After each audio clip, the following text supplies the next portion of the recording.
দিন দিন বহু মানুষ মুসলমান হচ্ছে, কিন্তু দেখছেন এটা কিন্তু রেভলিউশন হচ্ছে, ইসলামের দিকে মানুষ আসছে। যত আক্রমণ হচ্ছে ইসলামের দিকে তত বেশি মানুষ ইসলাম কবুল করছে, আলহামদুলিল্লাহ। আল্লাহ পাক বলেন সূরা মুহাম্মাদের মধ্যে, ওয়া ইন তাতাওয়াল্লাউ ইস্তাবদিল কওমান গায়রাকুম সুম্মা লা ইয়াকুনু আমসালাকুম।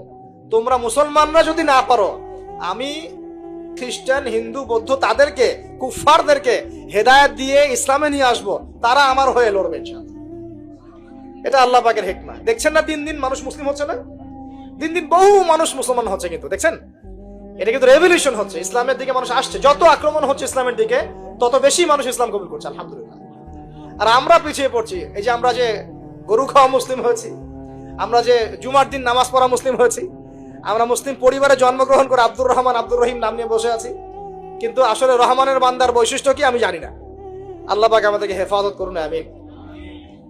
হতাশ হব না আমরা ইনশাআল্লাহ। একবার, খালি একবার যদি তওবা করে ফিরে আসি, আল্লাহ পাক দুনিয়াও দিবে ইনশাআল্লাহ, আখিরাতও দিবে ইনশাআল্লাহ। খালি একবার বলতে হবে, আস্তাগফিরুল্লাহাল্লাযী লা ইলাহা ইল্লা হুয়াল হাইয়ুল কাইয়্যুম ওয়া আতুবু ইলাইহি। আল্লাহ, জীবনে যা পাপ করেছি মাফ করে দাও, আগামী জীবনে হায়াতে রিজিকে বরকত দাও, এবং পুরো জীবন যেন ইসলাম পালন করতে পারি, প্রচার করতে পারি, প্রসার করতে পারি, মানুষের মাঝখানে দিনের ভালো কথা বলতে পারি, আল্লাহ পাক দিনের বিজয় যেন অংশ নিতে পারি, সে তৌফিক আল্লাহ পাক দান করুন। আল্লাহ পাক কবুল করার মালিক না? একটা কাপড় ধুতে এক বালতি পানি লাগে, কিন্তু জীবনের সমস্ত গোনাহ ধুয়ে ফেলতে চোখের এক ফোঁটা পানি যথেষ্ট ইনশাআল্লাহ। আল্লাহ পাক কবুল করুন, আমিন। কিভাবে উত্তরণ হবে? উত্তর 1 নাম্বার, ভাই 10টা পয়েন্ট বলবো, জাস্ট 10টা, জাস্ট বলে দিচ্ছি। বিস্তারিত ব্যাখ্যা আপনারা পরে নিজেরা স্টাডি করবেন। প্রথম কথা হচ্ছে, আমাদের সবাইকে তওবা করে ফিরে আসতে হবে। পারবো ইনশাআল্লাহ? আল্লাহ পাক বলেন, তুবু ইলাল্লাহি জামিআন আইয়ুহাল মুমিনুন। হে মুমিনগণ, তোমরা একসাথে ঐক্যবদ্ধভাবে আল্লাহর কাছে তওবা করো, আল্লাহ তোমাদেরকে সফল করবে ইনশাআল্লাহ তাআলা। আমরা তওবা করি, বলি আস্তাগফিরুল্লাহ আল্লাযী লা ইলাহা ইল্লা হুয়াল হাইয়ুল কাইয়্যুম ওয়া আতুবু ইলাইহি। আমরা আল্লাহর কাছে তওবা করছি, আমরা সারা জীবন যে পাপ করেছি আল্লাহ পাক যেন মাফ করে দেন, এবং আমাদের নেক হায়াতে যেন আল্লাহ পাক বরকত দান করেন, এবং আমাদেরকে পুরো জীবন যেন ইসলাম পালন করার তৌফিক দান করেন। মধ্যমপন্থী হবেন, চরমপন্থী হবেন না, ইসলামের নামে কোনো সন্ত্রাসী কর্মকাণ্ডে যাবেন না, আবার শৈথিলতাবাদী হবেন না, গোলালু মার্কা মানে সব তরকারিতে গা ভাসিয়ে দিবেন না। মধ্যমপন্থী থাকবেন, ইনশাআল্লাহ দেখবেন ইসলামের বিজয় হবে ইনশাআল্লাহ। আল্লাহ পাক তৌফিক এনায়েত করুন।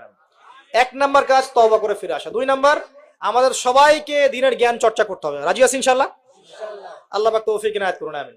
3 নাম্বার, অবশ্যই জানা অনুযায়ী সবাইকে আমল করার চেষ্টা করতে হবে, নবীর সুন্নত বাস্তবায়ন করতে হবে। তৌফিক এনায়েত করুন আল্লাহ পাক, আমিন। আল্লাহ পাক আমাকে আগে তৌফিক দান করুন, এরপর আপনাদের সবাইকে তৌফিক দান করুন, যাতে করে আমরা দিনের 24 ঘন্টা প্রতিটা কাজ নবী সাল্লাল্লাহু আলাইহি ওয়াসাল্লামের সুন্নাহ মতো করতে পারি, আমিন। 4 নাম্বার, আমাদের সবাইকেই হালাল রিজিক খাওয়ার চেষ্টা করতে হবে। হালাল রিজিক অল্প হলেও এটাতেই তুষ্ট থাকতে হবে। যদি আমাদের 20,000, 30,000, 50,000 টাকায় মাস চলে যায়, বাইরের দিকে তাকার দরকার নাই, এটুকু সন্তুষ্ট থাকি, দুনিয়ার জীবন ইনশাআল্লাহ কেটে যাবে ইনশাআল্লাহ। যার 1 তালা বাড়ি আছে, 2 তালার স্বপ্নে বিভোর হওয়ার প্রয়োজন নাই, 5 তালা আছে, 10 তালার স্বপ্নে বিভোর হওয়ার দরকার নাই। যা আছে সন্তুষ্ট থাকেন, হালালে সন্তুষ্ট থাকেন, ইনশাআল্লাহ এতেই আল্লাহ পাক বরকত দেবে ইনশাআল্লাহ। আল্লাহ পাক কবুল করুন, আমিন। আল্লাহ পাক ধনী হতে নিষেধ করেন নাই, অর্থ উপার্জন করতেও নিষেধ করেন নাই, কিন্তু মালের হকটা আদায় করতে হবে। আত্মীয়দের হক, পরিবারের হক, প্রতিবেশীর হক, যাকাত, ওসর, ফিতরা, দান সদকা, এই যে দিনের জন্য ব্যয় করা রিজিক থেকে, এগুলো আদায় করলে আপনি ধনী হতে কোনো সমস্যা নেই। বরং উসমান গনি রাদিয়াল্লাহু আনহু কি করেছিলেন? তাবুক যুদ্ধের দিন 30,000 সৈন্যের মধ্যে 10,000 সৈন্যের দায়িত্ব একাই নিয়েছেন, সুবহানাল্লাহ। 3 মাসের যুদ্ধ, মানে 3 মাসের পথ, যাওয়া আসা 3 মাসের পথ, ওই সময় তো এত ফাস্ট ছিল না। 3 মাসের যাওয়া আসার রাস্তা, 30,000 সৈন্য, 1/3 খাওয়া পরা অস্ত্র শস্ত্র সব দায়িত্ব নিয়েছেন একজন ব্যক্তি, উসমান রাদিয়াল্লাহু আনহু। তাহলে কত বড় ধনী ছিলেন চিন্তা করে দেখি একটু। কিভাবে ধনী হয়েছেন? সুদ খেয়েছিলেন না ব্যবসা করেছেন?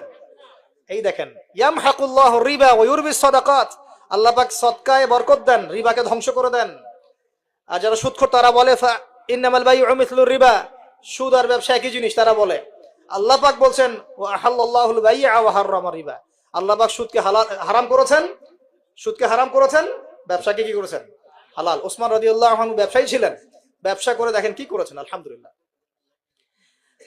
দুর্ভাগ্য, এটা দুঃখজনক যে নিজের টাকা খরচ করে রুমা কুক করে দিয়েছেন, সেই কূপ থেকে মানুষ তাকে শেষ বয়সে পানি পান করতে দেয় নাই, জানেন? এই হলো ইসলামের ইতিহাস। প্রিয় ভাইরা, হালাল খাওয়ার চেষ্টা করি, আল্লাহ পাক তৌফিক এনায়েত করুন, আমিন। 5 নাম্বার হচ্ছে আমাদের পরিবারটা গড়তে হবে আদর্শ পরিবার। আমাদের পরিবারের মধ্যে বে-ইসলামী কোনো কিছু স্থান দেওয়া যাবে না। দেশ রাষ্ট্র বিশ্ব কই যায় যাক, নিজের পরিবার আগে। আমার ছেলে কি করছে, মেয়ে কি করছে, স্ত্রী পর্দা করে কিনা, বাসায় তালিম আছে কিনা, বাসায় সবাই নামাজে কিনা, এই বিষয়গুলো খেয়াল রাখতে হবে। একদম গা ভাসিয়ে দিবেন না, ছেলেকে স্মার্টফোন দিয়েছেন, ব্যাস ছেলে বড় হয়ে গেছে। মেয়েকে বাইরে বের করে দিয়েছেন, কোথায় যাচ্ছে কি করছে খোঁজ নিচ্ছেন না, এগুলো খারাপ। অ্যাক্সিডেন্ট হয়ে যাবে, পরে আফসোস করে পস্তায় লাভ হবে না। আল্লাহ পাক বোঝার তৌফিক দেখ। স্ত্রীকে নসিহত করবেন, বাসায় তালিম, আপনি বাসার কর্তা, বাসায় হাদিসের বই নিয়ে আপনি পড়তে বসবেন, স্ত্রীকে নিয়ে বসবেন, মেয়েকে নিয়ে বসবেন, ছেলেকে নিয়ে বসবেন, বসে আপনি হাদিসের বই পড়বেন, তারা শুনবে, আপনি কোরআন পড়বেন, তারা শুনবে। পারিবারিক তালিম চালু করতে হবে, আল্লাহ পাক তৌফিক দান করুন। তারপরে আরো যে কাজগুলো, সেটা হলো আমাদের সবাইকেই কমপক্ষে পার্ট টাইম দাওয়াতি কাজ করতে হবে। ফুল টাইম না হোক, কমপক্ষে পার্ট টাইম সবাইকে দাওয়াতি কাজ করতে হবে। রাজি আছেন ইনশাআল্লাহ? দাওয়াতি কাজ করতে গেলে 2টা সুন্নত। এক, সৎ কাজে আদর্শ করতে হবে, অসৎ কাজে নিষেধ করতে হবে। শুধু সৎ কাজে আদেশ করলাম, অসৎ কাজে নিষেধ করলাম না, এই দাওয়াতে খুব একটা ফল হবে না। এই দাওয়াতে কি হবে, দুনিয়ার জীবনে কোনো বালা মুসিবত আসবে না। শুধু সৎ কাজে আদেশ করতে থাকেন, দুনিয়ার জীবনে কোনো বালা মুসিবত, বিপদ আপদ, গীবত, তহমত, সমালোচনা কিচ্ছু শুনতে হবে না। সবাই আপনাকে মাথায় তুলে রাখবে। আর যখন আপনি সৎ কাজে আদেশ করবেন, পাশাপাশি অসৎ কাজেও নিষেধ করবেন, তখন সমস্যা হতে পারে। কিন্তু এটাই নবীদের সুন্নাত, কুনতুম খায়রা উম্মাহ উখরিজাত লিন-নাস, তোমরা শ্রেষ্ঠ উম্মত, তোমাদেরকে বের করা হয়েছে মানব জাতির কল্যাণের জন্য। সূরা আলে ইমরান 110 নম্বর আয়াত। তোমাদের কাজ 3টা, তা'মুরুনা বিল মা'রুফ, তোমরা সৎ কাজে আদেশ করবে, ওয়া তানহাউনা আনিল মুনকার, অসৎ কাজে নিষেধ করবে, ওয়া তু'মিনুনা বিল্লাহ, এবং আল্লাহর প্রতি ঈমান রাখবে। আল্লাহ পাক তৌফিক দান। এরপর 8 নাম্বার হচ্ছে আমাদের পরবর্তী প্রজন্ম যারা, আমাদের সন্তান-সন্ততি যারা আছে, ওদেরকে ছোটবেলা থেকেই আগামী বিশ্বের জন্য উপযোগী করে মানুষ করতে হবে। আল্লাহ পাক তৌফিক দান করুন, আমিন। 9 নাম্বার, আমাদের সবাইকে আল্লাহ পাক কিছু প্রতিভা দিয়েছেন, কাউকে লেখার ক্ষমতা, কাউকে বলার, কাউকে অর্থ সম্পদ, কাউকে ক্ষমতা। যাকে আল্লাহ পাক যা দিয়েছেন, এই জিনিসটাকে আল্লাহ নেয়ামত মনে করে ইসলামের স্বার্থে ব্যয় করলে দিনের বিজয় হবে ইনশাআল্লাহ। পারা যাবেন ইনশাআল্লাহ।